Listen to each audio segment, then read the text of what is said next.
Hello, everybody. My name is Gilda Ross. I'm the Glenbard Student and Community Projects Coordinator. I am jumping up and down with excitement about the program tonight.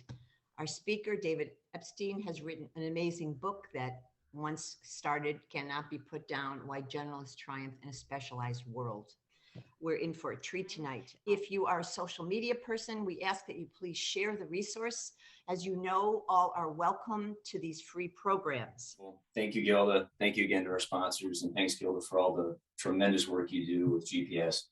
It's my honor and privilege to be here tonight with you, representing District 87, to get to introduce to you David Epstein. A really quick story and aside, about 2.5 years ago, I was able to get the book arranged from my boss at the time, superintendent, and we did it as part of a book study. And you'll notice mine's a little bit more worn and loved than maybe a new book is, and that's because I've used it often. So I'm a pretty big fan of David's. I'm excited. Let me read his wonderful bio, and I'll turn it over to David. David Epstein obsesses over mistranslations of scientific research and tries to temper the misconceptions that follow them. He is the author of the #1 New York Times bestseller Range, Why Generalists Triumph in a Specialized World, which was a finalist for the Financial Times McKinsey Business Book of the Year, and of the New York Times bestseller The Sports Gene, Inside the Science of Extraordinary Athletic Performance. Both books have been translated into more than 20 languages, and the latter was purchased not only by his sister, but by President Barack Obama and Secretary of State Condoleezza Rice. David's 2 TED Talks on human performance have been viewed more than 11 million times. He's previously an investigative reporter at ProPublica and a senior writer at Sports Illustrated. Without further ado, it's my distinct honor to welcome David Epstein. Thanks so much, David. It's an honor to be here tonight. Of course, I wish, having grown up in Evanston, I wish I could be home in person talking to you, but I'm glad that we can do this. And I want to sort of step back from what you're going through day to day. I'm both a parent and a board member of an early childhood education center, and I want to talk about human development today in a way that I hope will, it certainly has for me, maybe turn down the anxiety of the present just a little bit. And that's very much in line with what I think the breadth of literature suggests, that these detours, while painful in the short term, can be hugely beneficial in the long term. So thank you very much for listening. I think we have some time to take some questions. Detours can be hugely advantageous. This is wonderful. Just such important information. Thank you so much. Let's get to the questions. Peter Monahan, you're up first. Thank you very much, Ms. Ross. First of all, Mr. Epstein, thank you so much for your talk. I think that your message about how learning should not be linear and needs to involve exploration is so important for today's young people in all of our schools. I'm principal of Glenbard West High School, but there are 4 high schools within the Glenbard District 87 system. And one of the things that we're lucky to have is a great deal of diversity when it comes to typical backgrounds, ethnicity, socioeconomic backgrounds, and a number of other different areas. I wonder, in your research, when you think about the conclusions that you've drawn, how, if you look at it through the sieve of diversity, and in particular diversity as it relates to disadvantaged populations and underrepresented groups, how that plays out in your research. Thank you in advance. I appreciate that question very much. And I think there's sort of two particular points I want to make about that. The first being that I think people with fewer resources of any kind, whether that's social, financial, everything is more difficult, right? I think that's like an important thing to recognize. But there was research that I added to the afterword, actually, that's only in the paperback, that looked in a dozen countries where it matched people for their parents' education, their own years of education, their national test scores when that was available. And 2/3 of these people had no tertiary education. There were a lot of people in these studies that were from lower socioeconomic status families. There were also people who were from higher socioeconomic status families. And then some of the people got sort of very career-focused education, and some of them got broader education first. And the pattern that showed up in 11 of the 12 countries, the exception was Switzerland for reasons we could speculate on, but was that when people got that focused education, they were more likely to get hired more quickly, but they ended up less adaptable in a changing work world. And so again, they won in the short term and lost in the lifetime, like if it was measured by something like earnings, because they would become less adaptable, their growth rates would be slower. If there was a shock to their industry, they would be out of work for a lot longer. And that worries me because I do think we should have very diverse work pipelines that includes more career tailored education as one option. Diversifying the pipeline, I think, is great. But I often, see articles about policy that says, the way that we really need to help people with fewer resources by more like vocational apprenticeship education. Again, I think that should be available. But I think that, and the studies that stop at only a few years after that make it look good, but the ones that look longer say, look, there's a short-term, long-term trade-off here. And so I think we may unknowingly do some harm if we say, people in this situation aren't right for this broader kind of education. And so someone who's done a lot of work in education named Eric Hanishak, a researcher at Stanford, was involved in some of that work. And I think has written eloquently about this trade-off and not assuming, that we're doing the long-term best thing by giving again, I think those options should be available for anyone in any socioeconomic status who wants them. But I think we need to be careful about that trade-off. The other thing I think to be cognizant of is that there's a portion in the book where I talk about using analogies for problem solving, like novel problem solving. And one of the best predictors of a team solving a novel problem is the number and breadth of analogies to structurally similar situations that they can come up with. And one of the best predictors of that is the diversity of people on the team, their work history, their life history, all these things. And so I think there's a serious argument to be made about the performance benefits to groups of harnessing that diverse experience, even if it's like experiences that we maybe wouldn't have wanted someone to actually have if we could choose, but that there's also power in that. And I think that's an important thing to recognize. So those are sort of the two main areas that I kind of think about that I have some concern that we sometimes maybe with good intentions specify a certain path for people who have fewer resources, and also maybe undervalue some of what they could offer because we look at some of those experiences as only things we wouldn't want to have. Whereas maybe even if we wouldn't have assigned them to someone by our own choice, there's still power in having had them, and I think that should be recognized. Does that get at any of the issues? Excellent. Thank you so much. I appreciate that. Thank you. Thank you so much. Paige, you are up next. Thank you. So for students looking to further their education after high school, it is common that students are influenced or even required to pick a certain major.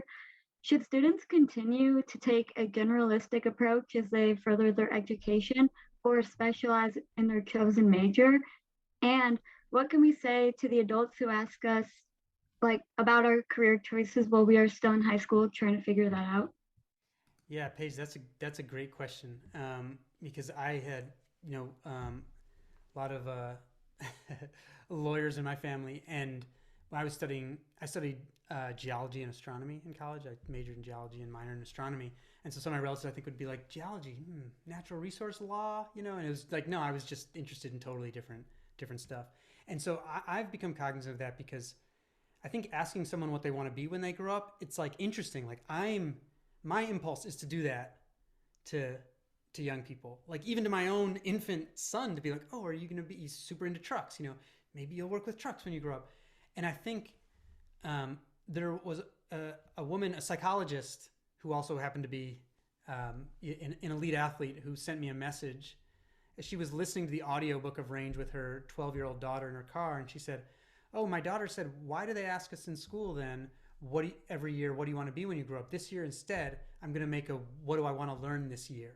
And I totally stole that idea, and I'm doing it for myself. And I think that I try to make myself ask that as a better question, like, what is it that you want to learn this year? Because we can't really realistically plan. Remember, think of that end of history illusion.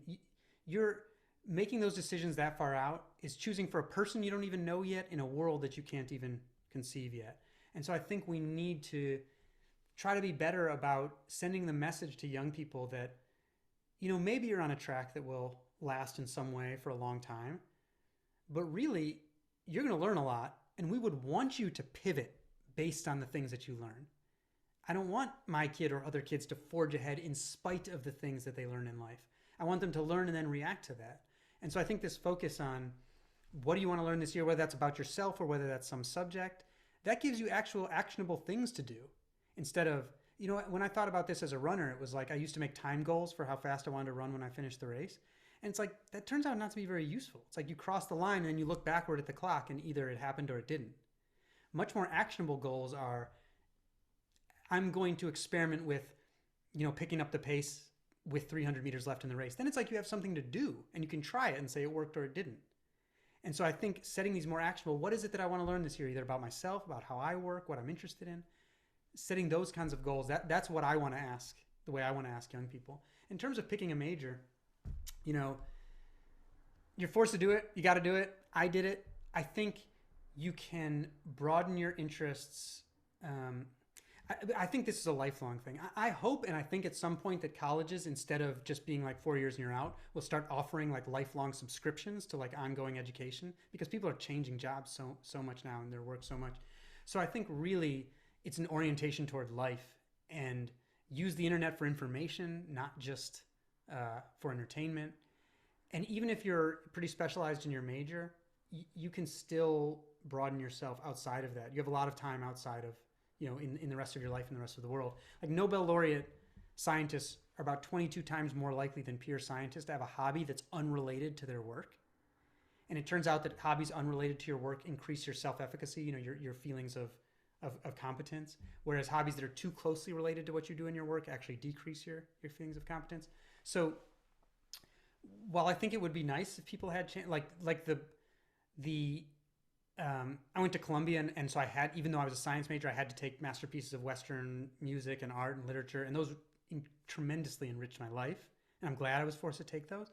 But even if you don't, I think it's more important than what you do in those 4 years is the approach you have to life of what do I want to learn this year? Because as you get older, if you're not forcing your knowledge base to be broader and broader, it will just naturally go like this. And so it can be a big advantage for you to find ways to be broader and be that lifelong learner, college notwithstanding. I know I'm rambling, but is anything useful there? Yeah, thank you so much. My pleasure. Thanks for asking the question. I appreciate that. That was a beautiful ramble. Thank you for that. I'm very digressive. My books are digressive, and that's me organizing myself. Yeah, it was wonderful. Kent, you're up next. Go, Kent. Thanks, Gilda. And David, thank you for your time tonight. Just a quick question. I'm a varsity soccer coach at Glenbard East High School, and we've had some success. A few years ago, we were third in state, and kind of one of the common questions that I would get from parents was about that kind of sampling. Is my player being left behind by those who aren't sampling? And now as a parent, I've got an 8 and a 5-year-old who are kind of doing all these different sports, getting pulled in all these different directions. Is there sort of a simple way, without saying to my either athletes or other parents of my kids' peers, is there sort of a simple way to say sampling's great, it'll work out in the end, without, no offense, but without giving them your book and saying, hey, read this, this'll explain it to you? Yeah, just give them like 5 copies of my book. That'll probably. Well, okay, well, I got it.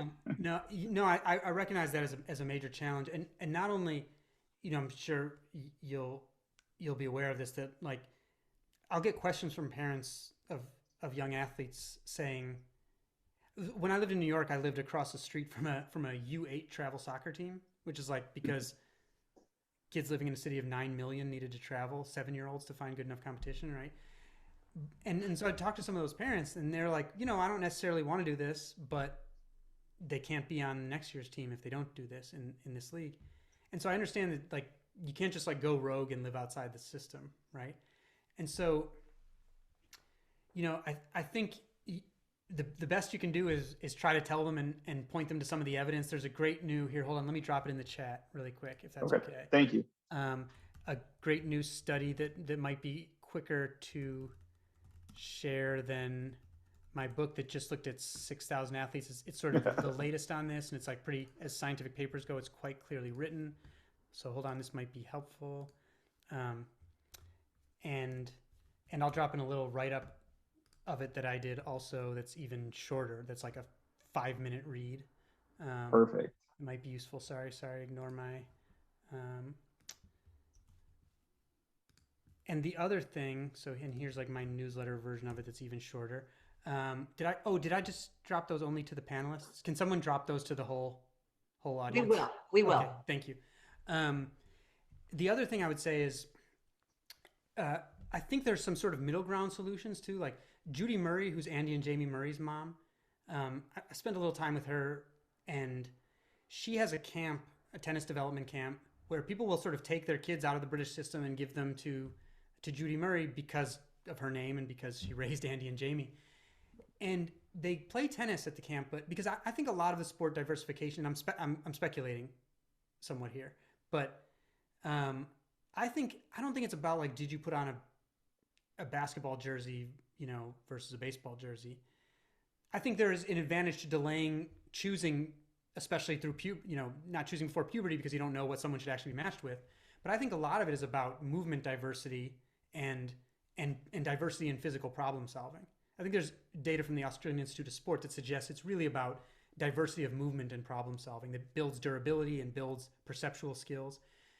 And I think that's why, like futsal, for example, is such a good developmental sport, because it's like you go to Brazil and kids are playing on sand one day and cobblestones the next day. So it's like kind of the same game, but really diverse in its movement and problem solving. And so at Judy's camp, she'd have kids playing tennis. It looked tennis enough for parents, but it's like they're playing through tree branches one day or with a deflated ball one day.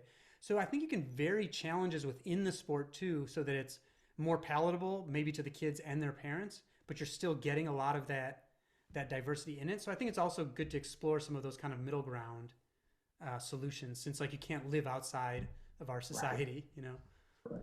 Well, that's perfect. Thank you. Appreciate it, David. Pleasure. It sounds like you're doing great, so congrats. Oh, thanks. Thank you so much. Gary, you're up next. Hi, Gary here. Hi, I'm Department Chair at PE Health and Driver Ed, and also a half miler in college, so we connected there. My question is sports related too a little bit. 30 years ago when I was playing sports in high school, it was one sport per season. You played basketball during basketball and football during football, and that's changed a ton. And the United States has adopted this specialization method for our youth right now. Is there somewhere in the world that is like, I think the world is going specialized too, but is there somewhere in the world that has gone away from that and instead stayed away from that and shown success? Yes, Norway, the single greatest sports country in the world, which is a country of 5 million people that led the medal count at the last Winter Olympics and did quite well in the Summer Olympics. They won things that you don't normally associate with Norway, like beach volleyball. And so per capita, I think they're unquestionably the greatest sports country in the world. They barred, this might be a little extreme, but they barred scoring in youth sports before the age of 12. Coaches get fined if they're caught keeping score before age 12. But the point is not, because I don't think there's anything bad about competition. I love competition. So I don't mean to denigrate competition, but I think the point is that they want as big a participation funnel. And so anything they think that might inhibit participation in lots of sports, they do away with. There's a really good HBO Real Sports on Norway sports development, if you want to check that out. Very well done. I think Australia is an interesting case because they are like us culturally in a lot of ways. And so I think they are, but they have like 6 pro sports and a smaller population. So there's like a lot of athlete development there. And they have the centralized Sports Science Institute, the Australian Institute of Sport, and we don't really have anything like that. And I think they've had that specialization trend, but they've also done a bit better job of fighting back against it, partly because I think the Australian Institute of Sport disseminates knowledge to coaches at different levels of the pipeline and makes them feel like a part of the pipeline in a way that is not really the case in the United States, where we just have so many athletes, like we can afford to do a lot of things just in like an open system and then pick the winners, basically. Like I ran track in college. I think the NCAA supports about 30 to 40,000 young adults in, fairly serious to very serious training. That might outnumber the number, young people in serious training, the rest of the world combined. So we can just kind of pick who we want at the end. So I think that's an interesting example.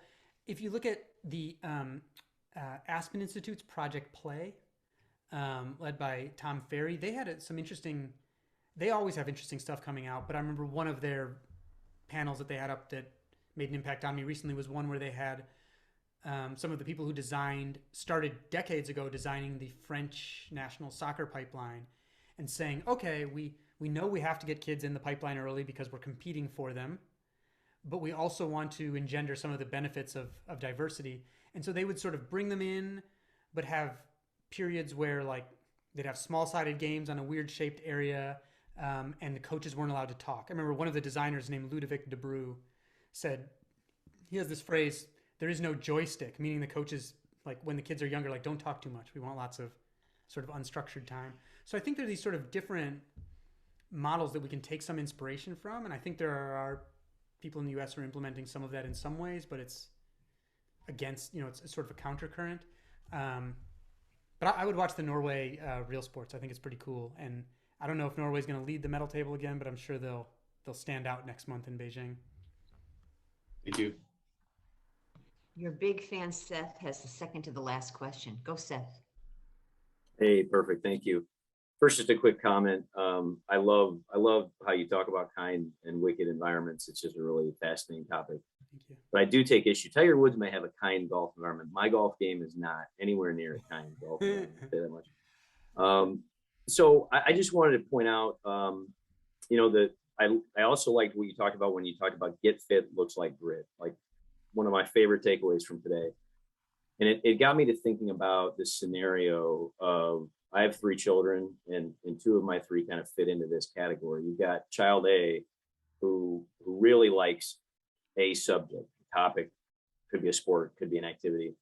And that's what they want to do. And you got child B who can't commit and is bouncing around all the time and really never wants to kind of stick into that. And so if you're a parent of a child in either of those scenarios, is there something we can do, whether it be from the school lens or from the parent lens in your household, to help those kids kind of maybe find the best of both worlds? Because it sounds like what I heard, the sampling is a good thing, but also not.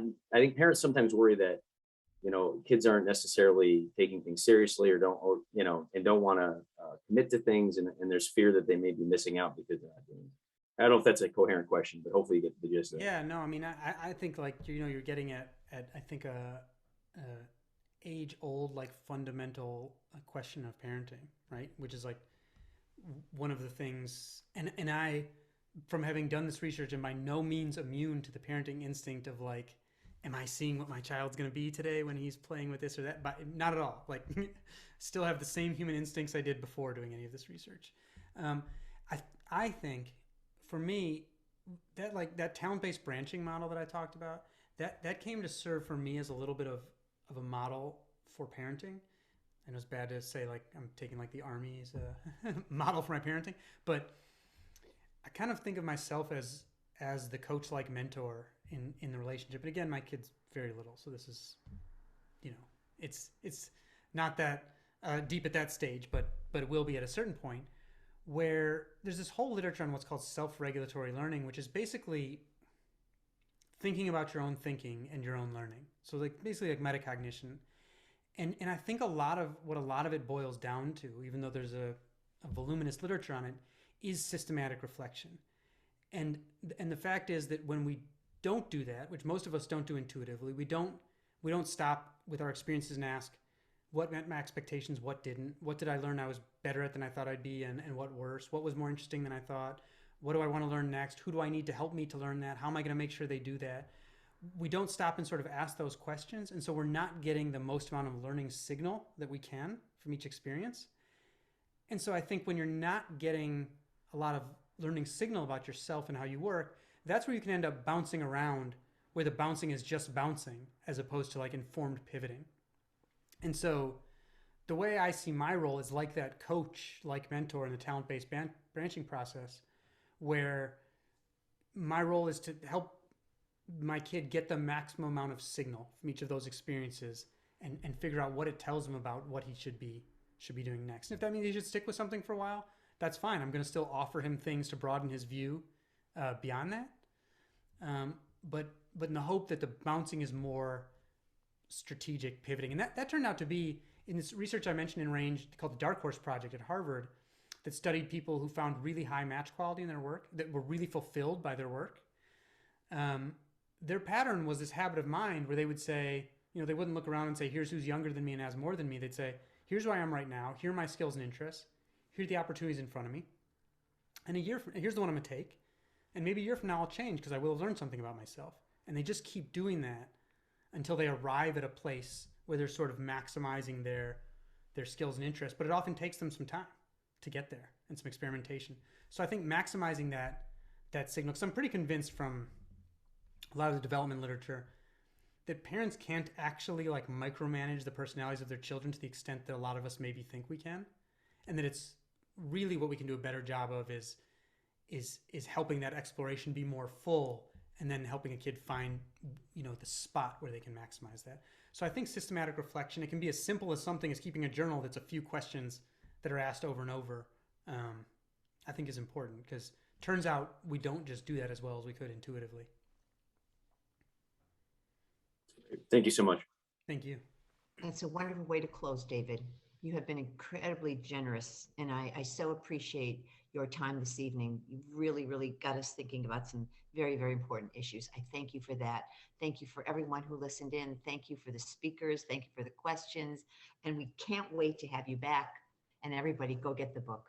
It's wonderful. Thank you. So are you. It's Take totally care, my everybody. pleasure. Thanks so much. Stay safe, everybody. Have a good night.